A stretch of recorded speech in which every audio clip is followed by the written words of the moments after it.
একটা ম্যাচ খেলার আগে অ্যানালাইসিস করে ব্যাটিংটা করা হয় সেভাবেই সেট করা হয় যে কীভাবে বল করব। আমরা লাস্ট যদি দুটা ম্যাচ দেখি তাহলে আমরা দেখি যে আসলে অনেকগুলোই জায়গায় চেঞ্জ করা হয়েছে। ইন্টারন্যাশনাল ম্যাচ প্রত্যেকটা ম্যাচই আমাদের কাছে একই রকম এবং একই ধরনের মাইন্ডসেট অ্যাপ্রোচ বা প্ল্যানিং একই রকম নিয়ে আমরা মাঠে নামি খেলার জন্য। এটা তো বলা যায় না যে আমরা আসলে যেভাবে চিন্তা করেছিলাম পুরাটা অ্যাচিভমেন্ট পুরাটা 100তে 100 হবে, এরকম না। তো আমরা আসলে যেভাবে চিন্তা করেছি ছেলেদের পারফরমেন্সটা ওইটার কাছাকাছি গিয়েছে এবং আপনারা রেজাল্ট সেটা আসলে প্রমাণ করে। তো আমি বলবো যে আমাদের যে এখন যে প্রসেসের মধ্যে আছে এবং একটা ভালো আপনি জানেন যে এটা 3 নাম্বার সিরিজ মনে হয় খুব সম্ভবত যে আমরা টানা যে জিতলাম, তো একটা ভালো শেপে আছে এবং ভালো অবস্থার মধ্যে দিয়ে যাচ্ছে। ভালো লেগেছে যেটা বলবো যে ব্যাটসম্যানরা পেস বলারদের পেস বলার পুরা আপনি যদি 3টা ম্যাচ দেখেন তাহলে দেখবেন যে পেস বোলিং ইউনিটটা খুবই থ্রেট ছিল, উইকেট টেকিং ছিল এবং আপনি নতুন বলে উইকেট পেয়েছে, মিডিল ওভারগুলোতে উইকেট বের করেছে এবং ডেতে। তো আমি বলবো যে পেস বোলিং পুরা সিরিজ জুড়ে পেস বোলাররা আসলে পারফরমেন্সটা ভালো ছিল। এটা একটা ব্যাপার। ব্যাটসম্যানরা শান্ত ফার্স্ট ম্যাচে ফেল করলেও ভালো কামব্যাক করেছে। লিটন আসলে এই সিরিজের আমি বলবো যে আপনারা জানেন যে অনেকগুলো ব্যাটসম্যানদের আসলে ব্যাটিং অর্ডারটা সাফল করা হয়েছে। তো এটা ব্যাটসম্যানদের ওদের জন্য খুবই চ্যালেঞ্জিং ছিল। কেন? যারাই আসলে নিচে ব্যাটিং করেছে তারা বেসিক্যালি টপ অর্ডার ব্যাটসম্যান, কেউ ওপেনারও আছে। তো ওরা এখানে এসে যে মানিয়ে নিয়ে খেলেছে এটা আমাদের জন্য একটা বড় অ্যাচিভমেন্ট। সোহেল ভাই নিশ্চয়ই তার মধ্যে ওই কোয়ালিটি আছে এবং তার লার্নিং ক্যাপাসিটি অনেক ভালো। তো যেটা গতিটা সবসময় ছিল এবং তার বোলিংয়ে কিন্তু সে চেঞ্জ অফ পেসও করতে পারে, বৈচিত্র্য আছে এবং ভালো বাউন্সার।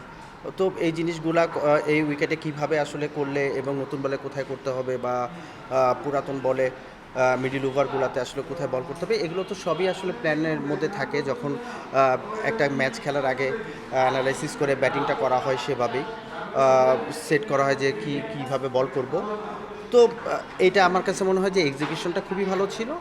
ও তো এটা আসলে তার উন্নতিটা আমরা দেখতে পাচ্ছি। অবশ্যই জরুরি এবং অবশ্যই বিশ্বকাপ আছে, এটা মাথায় নিয়ে আমাদেরকে এখন যে সিরিজগুলো খেলছে এটা সবার মাথার মধ্যে আছে যে ওয়ার্ল্ড কাপে আমরা ব্যাটসম্যানরা কে কোথায় পজিশনে খেলবে এবং কার রোল কী হবে।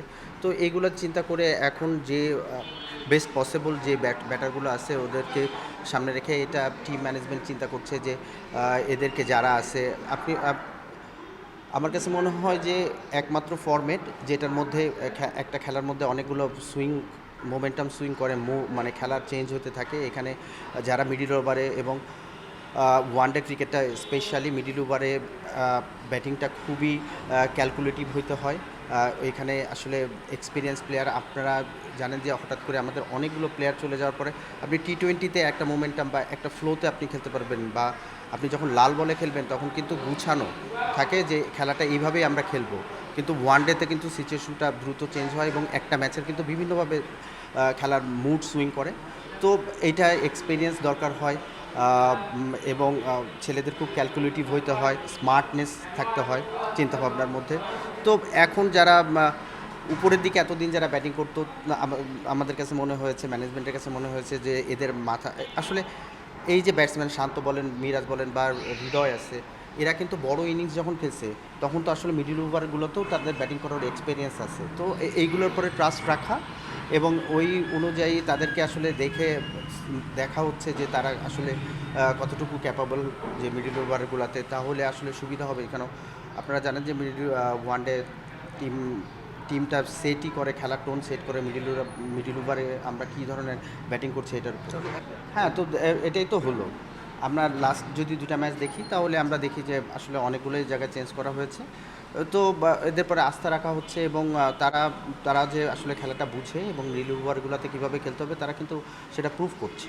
এতদিন যেটা ছিল যে স্পিন বান্ধব উইকেটে আপনি যখন বোলিং করবেন তখন আপনি এক ধরনের বোলিং করে সাকসেস হবেন, আপনার স্ট্রেংথ যা আছে এটা দিয়ে আপনি সাকসেস হবেন এবং দীর্ঘদিন বাংলাদেশে যারা স্পিন করছে, লিড করছে তারা আসলে ওই ধরনের উইকেটে বোলিং করে অভ্যস্ত। তো এখন যেহেতু পেস বোলিং ফ্রেন্ডলি উইকেট হচ্ছে, তো সেখানে স্পিনারদেরকে অবশ্যই আরও ভালো হতে হবে, সেটা স্কিল ওয়াইজ, সেটা পরিকল্পনা কেমন হবে এইগুলো আসলে ডিপেন্ড করছে। তো আমার কাছে মনে হয় যে কয়েকটা ম্যাচ খেললে এবং এই উইকেটে আসলে রোলটা কী হবে স্পিনারদের এবং কীভাবে বল করলে সাকসেস হবে এগুলো তারা শিখে যাবে।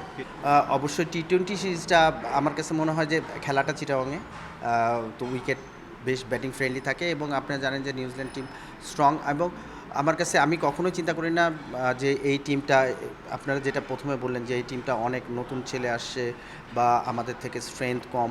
ইন্টারন্যাশনাল ম্যাচ প্রত্যেকটা ম্যাচই আমাদের কাছে একই রকম এবং একই ধরনের মাইন্ডসেট, অ্যাপ্রোচ বা প্ল্যানিং একই রকম নিয়ে আমরা মাঠে নামি খেলার জন্য। তো সেই হিসাবে মাঠে নামবে এবং আপনারা জানেন যে আমরা ওয়ার্ল্ড কাপ খেলতে যেতে পারি নাই, কিন্তু তখনও পর্যন্ত কিন্তু আমাদের টিমটা গোছানো ছিল টি-20। তো সেই টিমটাই মোস্টলি খেলছে। তো আসলে টিমটা হয় তৈরি করাই আছে এবং আমি আশা করব যে ওই টিমটাই যেহেতু খেলছে, নতুন করে কোনো কিছু চেঞ্জ হয় না, তো ভালোই খেলবে।